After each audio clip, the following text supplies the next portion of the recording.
Hello everyone, welcome to Genic education. Last class में हम लोग बात कर रहे थे साइड डिस्टेंस कंसीडरेशन की। उसमें हमने स्टॉपिंग साइड डिस्टेंस और इंटरमीडिएट साइड डिस्टेंस देख लिया था। टाइम की शॉर्टेज की वजह से ओवरटेकिंग साइड डिस्टेंस इस क्लास में हम लोग देखने वाले हैं।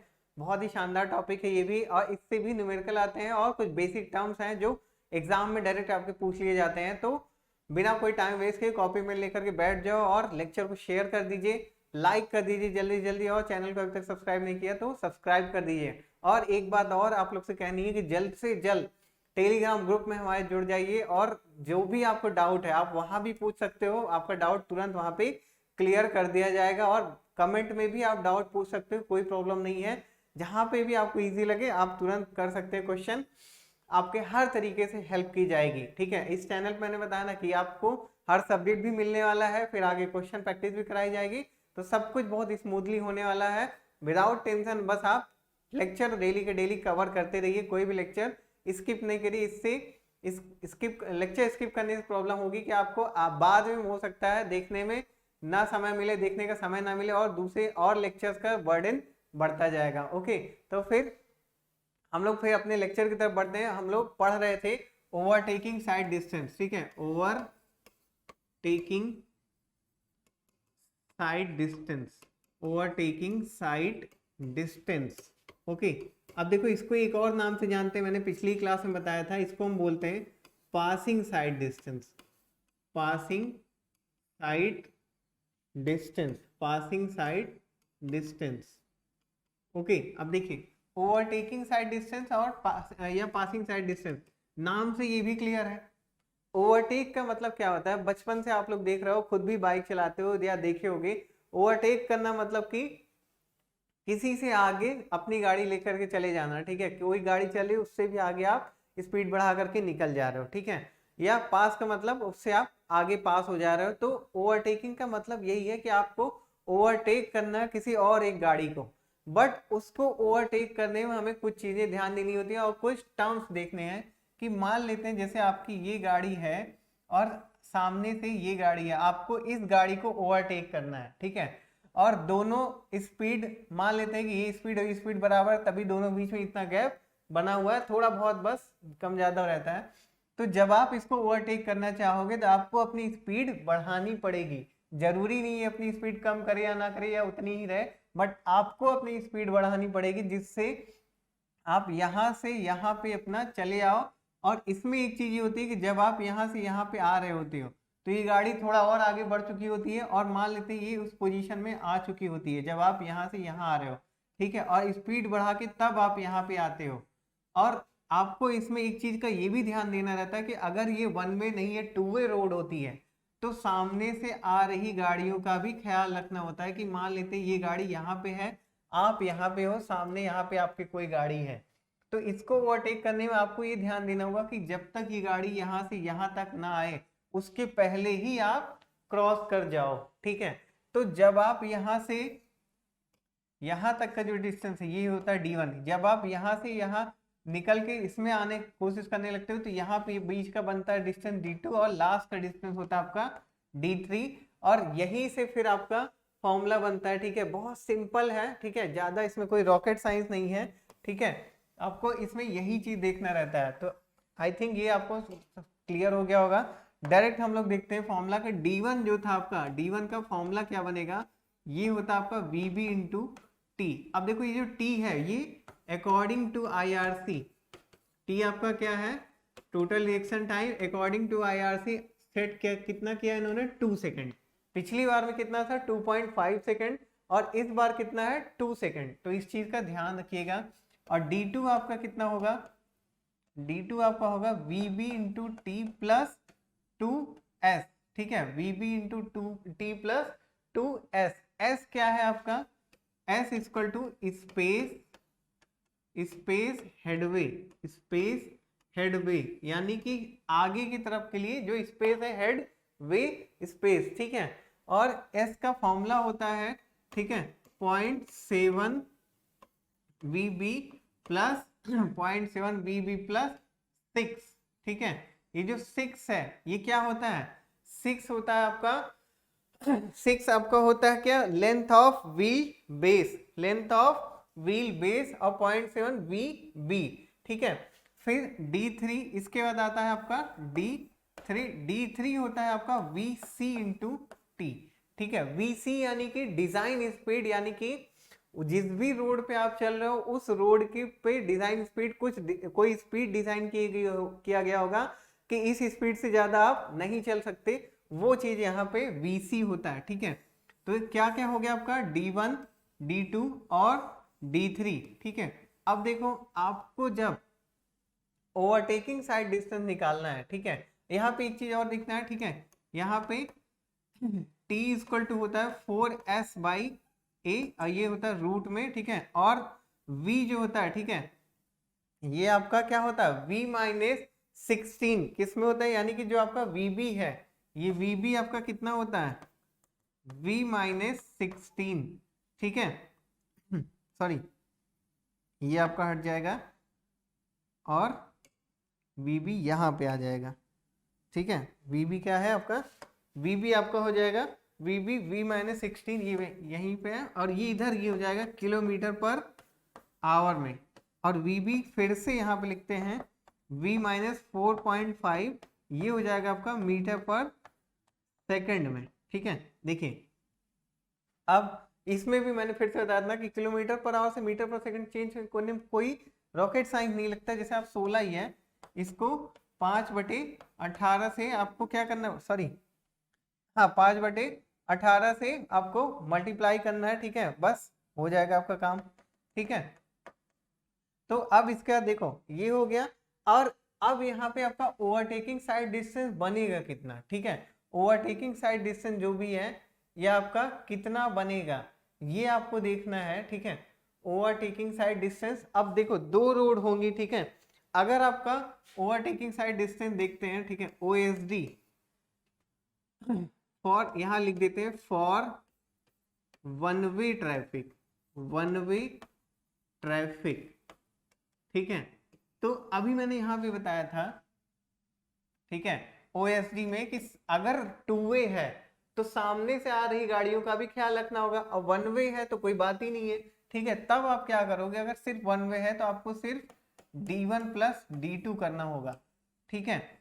और अगर टू वे है, ठीक है, तो यहां लिख देते हैं for two way traffic, two way traffic, तब क्या करोगे आप लोग, ठीक है। देखिए तब आपको D1 plus D2 plus D3 तीनों करना होगा, D1 plus D2 plus D3 तीनों कर लोगे, और यहां से आपका आ जाएगा क्या, फॉर्मूला निकल के आ जाएगा, और ये क्या बन जाएगा आपका OSD, ओवरटेकिंग साइड डिस्टेंस।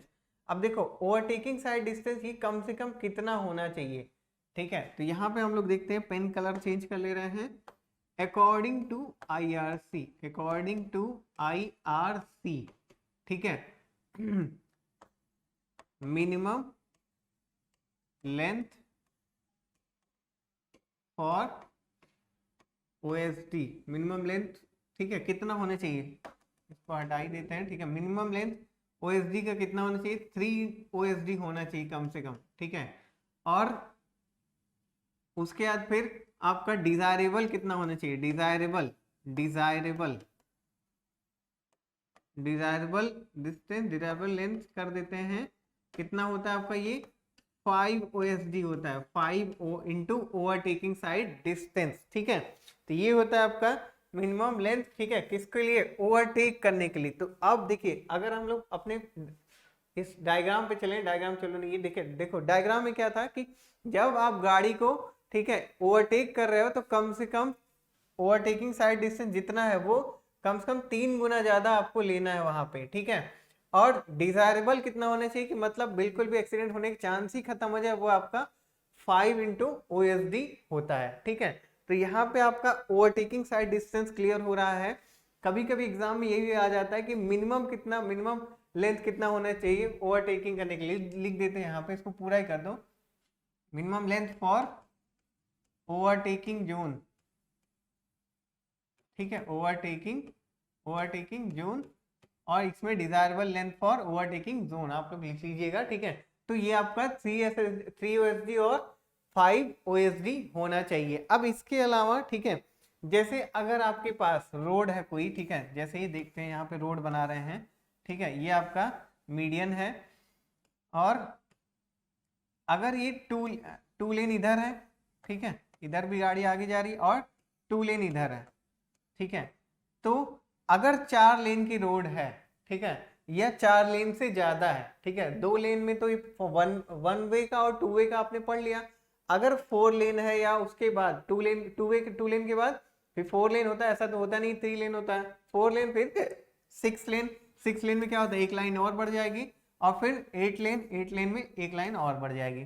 तो जनरली हम 4 लेन को अभी देखते हैं, ठीक है, देखिए 4 लेन अगर रोड है तो हमें ओवरटेकिंग साइड डिस्टेंस की जरूरत ही नहीं पड़ती है, ठीक है। तो ओवरटेकिंग साइड डिस्टेंस जरूरत क्यों नहीं पड़ती, मान लेते हैं एक गाड़ी इधर से जा रही है, आप इधर से निकल जाओ, आपके पास जगह है और सामने से कोई गाड़ी भी नहीं आ रही है, तो क्या होता है, there is no significance of overtaking side distance if lane is 4 or more, ठीक है, if the road is 4 lane or more, ठीक है, road with is 4 lane or more, ठीक है। तो आप लोग नोट कर लीजिएगा, चलिए लिख ही देते हैं, पेन चेंज कर लिया, there is no significance, there is no significance of OSD if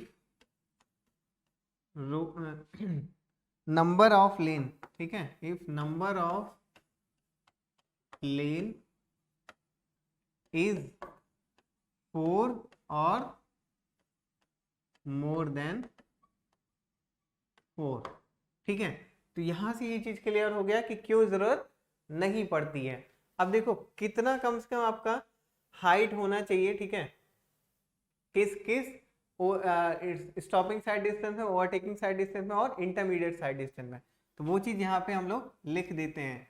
intermediate side distance में देखिए पहले लिखते हैं यहाँ पे स्टॉपिंग साइड डिस्टेंस, और यहाँ पे ओवरटेकिंग साइड डिस्टेंस और आपका इंटरमीडिएट साइड डिस्टेंस।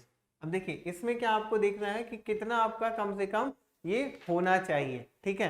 तो यहाँ पे आपका ये बन जाएगा कि साइड डिस्टेंस ये हो गया, फिर इसके बाद फिर यहाँ चलिए यहाँ लिख देते हैं साइड डिस्टेंस, और फिर ये हो गया आपका हाइट ऑफ ड्राइवर, ठीक है, और हाइट ऑफ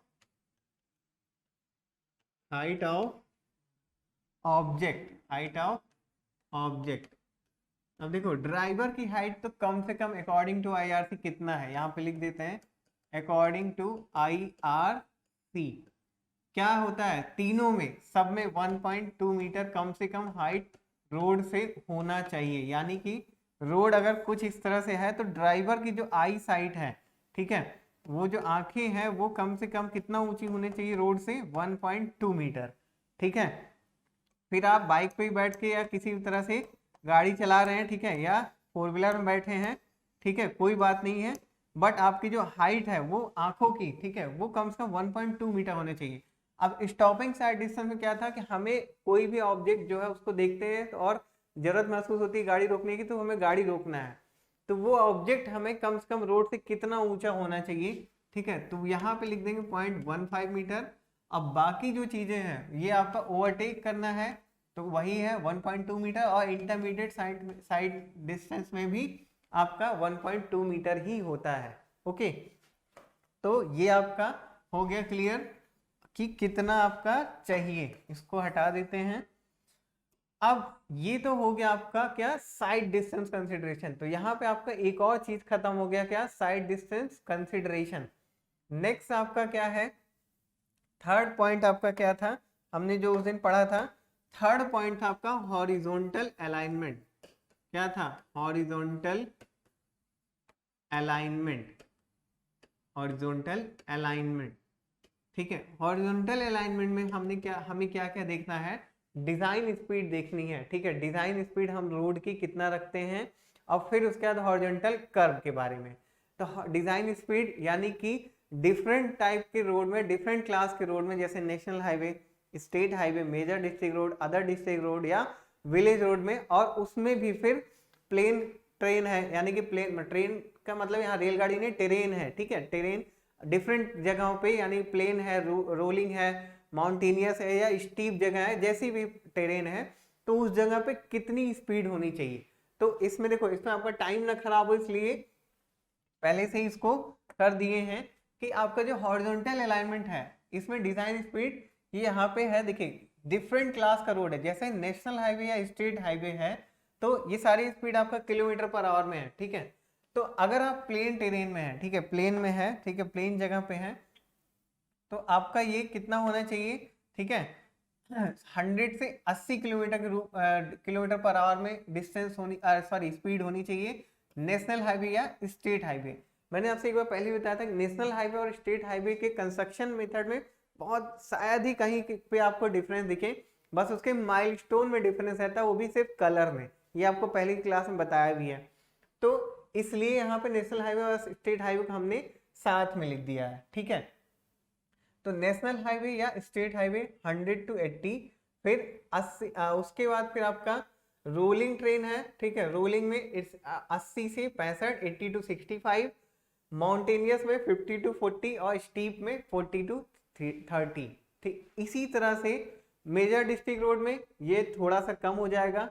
क्यों कम हो रहा है? क्योंकि मेजर डिस्ट्रिक्ट रोड आपके सिटी की रोड है, तो हो सकता है आपकी भीड़ भाड़ ज्यादा हो, ठीक है, और हो सकता है रोड जो है उस तरह से ना बनी हो जितनी अच्छी नेशनल हाईवे या स्टेट हाईवे बनी रहती है। और दूसरी चीज, मेजर डिस्ट्रिक्ट रोड अब तो जनरली सभी 2 लेन रहती है, लेकिन हो सकता है कोई पुरानी रोड रह गई हो, 2 लेन ना हो, तो सिंगल लेन पे हमें स्पीड का ख्याल रखना पड़ता है। सेम बात अदर डिस्ट्रिक्ट रोड के साथ है।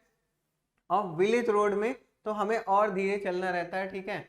बट अगर इसमें कंफ्यूजन ना हो इसलिए समझ लो कि अगर विलेज से होते हुए कोई नेशनल हाईवे गया हुआ है तो स्पीड में वहां चेंजेस नहीं आते। विलेज रोड का मतलब ये नहीं कि विलेज में कोई रोड बनी है तो उसमें स्पीड कम हो गई, ठीक है। विलेज से होते हुए नेशनल हाईवे भी जा सकते हैं और विलेज में विलेज रोड भी बन सकती है, ठीक है।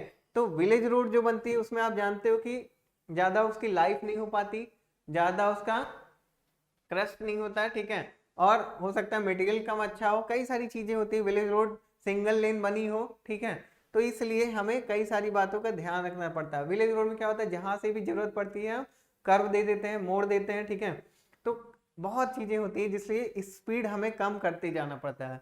तो एमडीआर में 80 to 65 प्लेन में रहेगा, रोलिंग में 65 to 40, माउंटेनियस में 40 to 30 और स्टीप में आपका 30 to 20।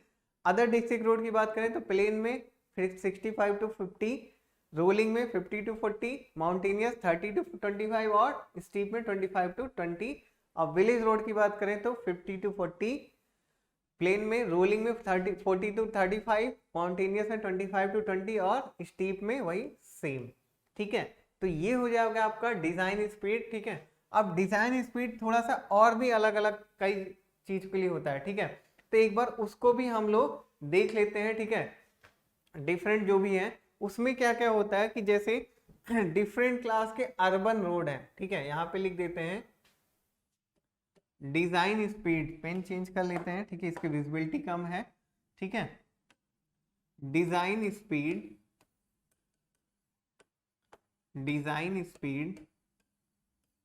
For different class of urban road, design speed for different class of urban roads, ठीक है। देखिए डिजाइन स्पीड इसमें कितना होता है कि जैसे अर्बन रोड कौन कौन सी होती हैं, तो यहां पे लिख देते हैं टाइप और यहां लिख देते हैं डिजाइन स्पीड, ठीक है। पेन का कलर चेंज कर लिया। और टाइप में देखिए एक तो होता है आर्टेरियल रोड, दूसरा होता है आपका सब आर्टेरियल और सब आर्टेरियल, तीसरा होता है आपका कलेक्टर स्ट्रीट और फोर्थ है आपका लोकल रोड। ठीक है। डिजाइन स्पीड आपका क्या होगा, आर्टेरियल में होता है आपका 80, डिजाइन स्पीड यहाँ पे भी आपका किस में है, किलोमीटर पर आवर में, और सब आर्टेरियल में 60, कलेक्टर में 50 और 80, और उसके बाद फिर लोकल रोड में आपका कितना होगा 30। ठीक है, लोकल से मतलब अब देखो, अगर इसी को आप चेंज करना चाहो तो आर्टेरियल एक तरह से कह सकते हैं कि जो आपके नेशनल हाईवे वगैरह स्टेट हाईवे वगैरह है या उससे एमडीआर तक में सब आर्टेरियल आपका, और कलेक्टर स्टेट लगभग ओडीआर में या एमडीआर में, और लोकल आपका विलेज रोड टाइप में आ जाएगा। लोकल से मतलब जैसे आप लोकल की जो छोटी रोड होती है, ठीक है, गली मोहल्ले, तो वहां पे ऐसा भी नहीं है कि बहुत आपको सन दिखाना, बहुत तेज चलना है, तो ये दूसरी तरह का क्लासिफिकेशन है। अब स्लोप देखते हैं कि स्लोप के साथ कितना हम रखते हैं डिफरेंट टेरेन में, जो आपने उसमें अभी पहले पढ़ा था ना, ये फिर से दिखा देते हैं यहाँ पे। ये जो प्लेन, रोलिंग, माउंटेनियस और स्टीप पढ़ा है, इसमें आप स्लोप कितना देते हो, क्रॉस फॉल जो आपने कैम्बर देखा था, कैम्बर, ठीक है, तो वो कितना देते हैं उसको देख लेते हैं। ठीक है, आपका क्या है कि डिफरेंट जो है स्लोप, डिफरेंट टाइप के रोड्स में, ठीक है, कैसा स्लोप देते हो, तो यहाँ पे लिख देते हैं टाइप ऑफ टेरेन, और यहाँ पे लिख देते हैं आप स्लोप। ठीक है, टाइप ऑफ टेरेन है, और उसके ऊपर लिख देते हैं स्लोप। ठीक है, स्लोप ऑफ टेरेन, ठीक है, यहाँ लिख देते हैं, इसको पेन चेंज कर देते हैं, स्लोप ऑफ डिफरेंट टेरेन। ठीक है, देखिए टाइप में सबसे पहला आपका क्या है, प्लेन, फिर रोलिंग, फिर उसके बाद माउंटेनियस, और उसके बाद आपका स्टीप। ठीक है, तो प्लेन में आपका कितना होना चाहिए, ठीक है, प्लेन में आपका जो स्लोप होगा वो 0 से 10, रोलिंग में आपका 10 से 25, माउंटेनियस में आपका 25 से 60, और स्टीप में आपका कितना होगा, मोर देन 60 या ग्रेटर देन 60। तो ये हो जाता है आपका क्लासिफिकेशन। ठीक है, डिफरेंट टाइप के स्लोप के हिसाब से, मतलब डिफरेंट रेंज में उनके स्लोप के हिसाब से कि कौन कितनी आपको स्लोप देनी है। ठीक है, तो आपको क्रॉस स्लोप जो होती है वो कितना आपको देना है, उसके हिसाब से आपका, ठीक है, ये हो जाता है। तो यहाँ पे आपका एक टॉपिक ये क्लियर हो रहा है। ठीक है, डिजाइन स्पीड, हॉरिजॉन्टल का जो अलाइनमेंट है, हॉरिजॉन्टल अलाइनमेंट में आपका डिजाइन स्पीड और हॉरिजॉन्टल कर्व, ये दो चीजें हैं।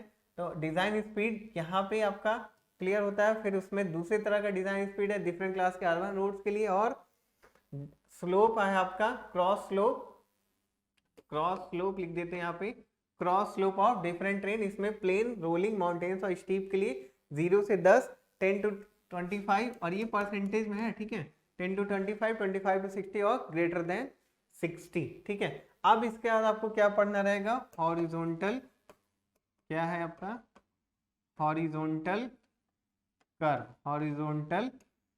कर्व। ठीक है, तो यहाँ पे अब हॉरिजॉन्टल कर्व हम लोग नेक्स्ट लेक्चर में देखेंगे। आज का जो भी टॉपिक है इसको बहुत अच्छे से आप लोग, बस क्या करना है, आपको नोट कर लेना है, फिर रिवाइज कर लेना है।